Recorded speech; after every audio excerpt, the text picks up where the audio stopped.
ಹೊಳಲ್ಕೆರೆ ಪಟ್ಟಣದಲ್ಲಿ ತಾಲೂಕು ರೈತ ಸಂಘದ ವತಿಯಿಂದ ಅನಿರ್ದಿಷ್ಟಾವಧಿ ಸತ್ಯಾಗ್ರಹಕ್ಕೆ ಸಿದ್ಧತೆ ಮಾಡಿಕೊಳ್ಳಲಾಗುತ್ತಿದೆ.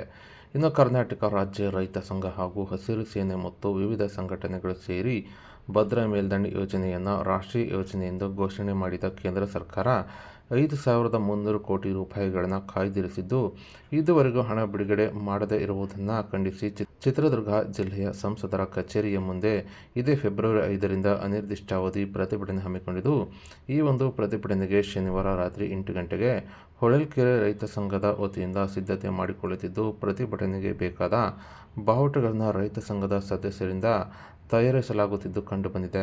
ಇನ್ನು ಈ ವೇಳೆ ರೈತ ಸಂಘದ ಸದಸ್ಯರಾದ ಪ್ರಸನ್ನ, ಬಸವರಾಜಪ್ಪ, ಸತೀಶ್, ರಂಗಸ್ವಾಮಿ, ಚಂದ್ರಮೌಳಿ, ಹಾಲೇಶ್, ರವಿಕುಮಾರ್, ಕುಮಾರ್ ಆಚಾರ್, ಅಜಯ್, ರವಿ ಹಾಗೂ ಋಷಭಣ್ಣ ಅವರು ಹಾಜರಿದ್ದರು.